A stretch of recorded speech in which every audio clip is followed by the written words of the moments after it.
Good guys, glorious afternoon everyone. Welcome back to Psalm 146 Home and Garden. And today I'm coming at you with my final update for the Winter Indoor Gardening Challenge that's hosted by GT Junior Grows at Alaska and Mike's Chaotic Gardening for last year, which was 2023. And so right here you can see I have ginger. Well, actually, let me open this up. I just hope that my son doesn't come running to try to grab things. Hold on. All right. So as you can see up here, what we've got growing is the watermelon plant that it's actually back there in a cup, but it goes like all the way back around there and goes up. And so it comes down right here. And then back here what we have is the orange hat tomato, which this is leaning over. This one's always been leaning for some reason. Like I don't know what its deal is, but maybe I just need to... Oh, you know what? This thing actually wrapped a tendril around it. So I'm going to leave it like that for now. So right here what we have is micro tomato. Well, there's actually two of them in here. And just about everything else in this unit died out for whatever reason. The cucamelon died. I don't know why. I got a Tom Thumb tomato. Not a tomato, what's this thing? I got it from Mike's Chaotic Gardening. It's a Tom Thumb pea. Okay, it's a pea. So you can see right there, there's a pod, and I'm gonna get seeds out of there. So if nothing else, at least I got some seeds to use so I could regrow this. Let me just open this up real quick so you can see. See, there we go. We got two of them. So that's good. If nothing else, we got seeds. And then back there, what we have is some chamomile. Then back here, we got some rosemary. I planted coffee right there, but it never grew. Got stevia. Then this was supposed to be oregano, but as you can see, it got moldy. So I don't know what the deal is. Like, everything went fine with this unit the last time I used it, but this time it's just not. We had a bonsai tomato right here that didn't do well. And this is a Tiny Tim tomato right here. It's one of the last good ones. I have only two that survived. The other ones, they got moldy. So I guess they had improper drainage. And then down here is where I keep books and magazines for gardening.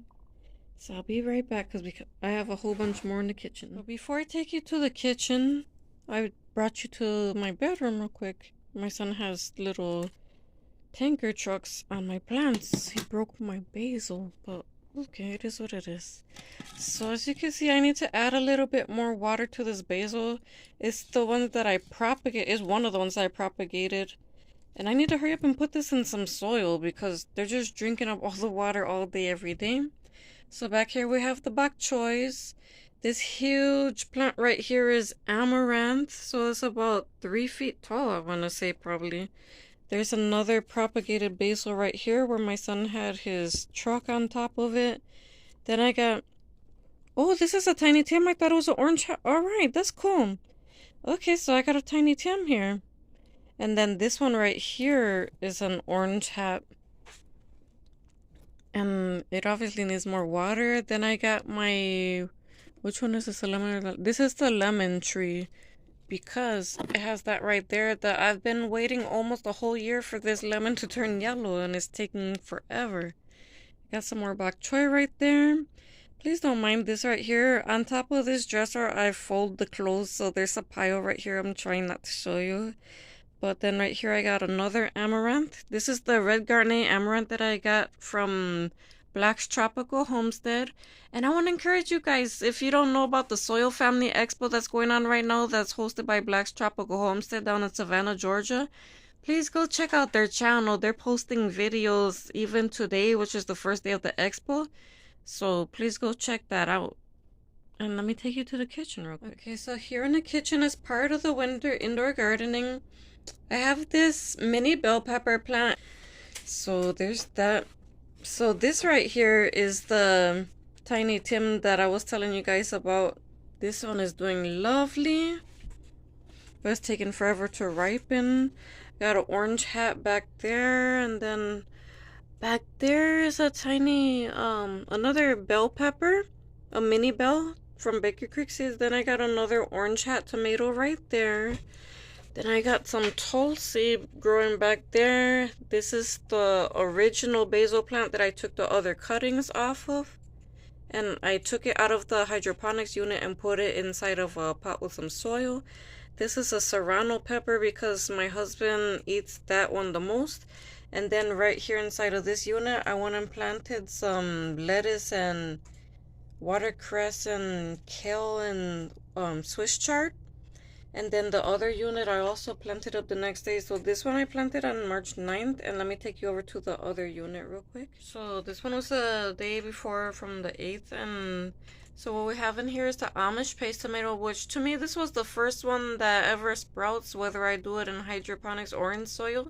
So I found that interesting. No matter where I put it, it's the first one to sprout. And this list back here is for a whole nother tray that I got over there. So I'll show you that. And then I planted another tray a few days ago on March 22nd as well. But in here, we got some, whatchamacallit, these are eggplants. We got the Rosita eggplant back there. And then this one is Shinsu Kinokawa Miso. This is a Quadro tomato, and then we got Pippin's Golden Honey Peppers back there.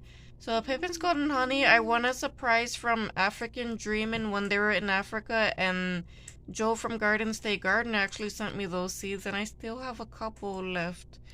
So that was that. And then there's the Daddle pepper right there, which was delicious to snack on. Here's the lipstick pepper that I got from Mike's Chaotic Gardening, which he got from T. Nog, the New Orleans gardener, also known as Auntie Linda. This is my most versatile pepper called chile de árbol, and I like to use that to make sauces or salsas. And then the Amish paste is back there.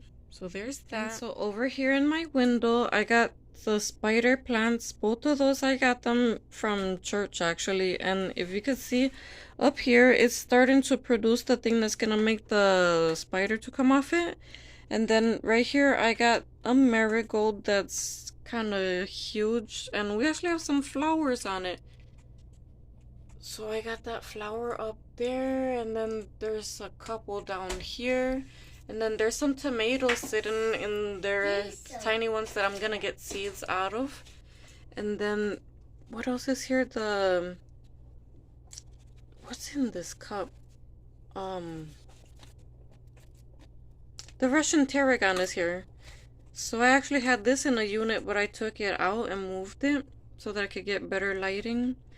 I got a pineapple plant still sitting in here from last year, which is hilarious. I'm shocked that it hasn't died yet. So my Chicago Hardy fig cutting is doing really well now that we're starting to get the longer hours of sun in the daytime. So that is awesome. Like before, it just looked like I wanted to put on one set of leaves, but now it's got 3 or 4 sets of leaves, so that's cool. I'm excited to see that. And back here we have the one of the sunflowers, and then that's hyssop, which I also had on the hydroponics unit. And then there's another sunflower right there. Now these are the Lemon Queen sunflower, but they're not doing very well, to be honest, and I'm not taking the best care of them, to be honest, either. But I'll show you the rest of what I got going on. Okay, so down here we have the Landis Winter lettuce and also the butter crunch, but since it's constantly over 70 degrees in here, it's kind of bolting, so that was to be expected. But hopefully I'll get some seeds from it soon. And we have eaten a few leaves off of this. My baby especially enjoys picking the fresh leaves. And then here, out of all the grapevine cuttings that I took from outside, only one of them is actually doing something, and you can kind of see, like, you see those white roots down there. So I want to actually give one of these to African Dreamin'. And so I'm going to wait for it to get a little bit more roots on it before I go doing anything with it, before I move it at all. So my moringa, I have 2 of the dwarf moringas planted there, but for whatever reason, they're not doing very well. And I think it might be the lack of nutrients in this Pro Mix potting soil. Then back there is my baby's peanut plant. Well, one of them, he has 2. And then he has his Yukon golden potato plant back there. So I got another, oh, I can't even see it the way the sun is in. Okay, do you see that now? I forget my vision board back there. It's in the way, I guess.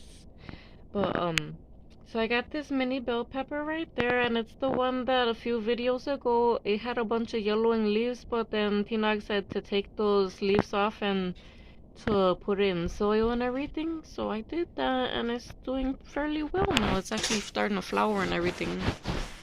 So here's my son's entry plants from Planter Garden Herb Challenge. Planter Herb Garden Challenge. Oh, I forgot to show you I planted another thing. So I went to the Dollar Tree and I got some of their, whatchamacallit, their, oh my goodness, I can't think of the word right now, strawberries. And so I planted this one not too long ago. I didn't write the date down though. But if you can see, we're actually getting some sprouts, so that's exciting. The cold that came through, it was -23, I think it was.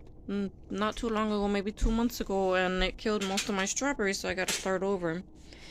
So this lovely plant that's hanging over the edge is actually my lacinato kale, and I got a couple of these in here inside the same little pot, and this is doing good. I'm already using this for my smoothies, as well as this, I think it was the ruby one of the Swiss chard, and then I got another color back there.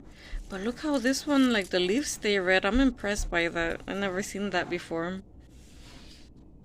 And then let me just lightly and politely move to the side. So I still got some bok choy back here, but as you can see, it's going to seed. I got some more Swiss chard back there. You can see my son's potato plant is like all over the place. And then down here in the window, I got the strawberry spinach. It's something to play with. That's right, sweetie. And then there's this lovely bok choy back here. It's magically delicious, like I like to say. To play with. And then, one moment, sweetie. Then we got all these tomato starts over here. And if you were in my video a few weeks ago, you'll see that one of my supporters sent me some grow lights and grow tent and all that good stuff. So I'm putting these ones to good use here, and then I got some other ones elsewhere. And so up here is my Planter Herb Garden Challenge. This one is mine, and then the babies is in these cups down here. And then up here, I got a bunch of brassicas, and what else did I plant in here? Planted something else, I can't even remember, but I got a whole list over there. So. I see that here trampoline. You see the trampoline? All right. You're very, you got good eyes. Power juicer. You see the power juicer? Okay, and right here, you guys, my burgundy okra is doing lovely. I just can't wait for this plant to get big because I love okra. Oh, and like if you see over here, this is actually a tamarind tree, and it's doing a lot better now than it was. So that's about it for now, you guys. So like I said, this is the last installment of the winter indoor gardening video. So there's a better view of my mini bell pepper that's in the glass jar. Oh wow, this video is long, 14 minutes. If you guys stuck around this long to watch this, thank you, I appreciate it. And that's it for now, so thank you so much and have a very, very blessed rest of your day. Bye-bye.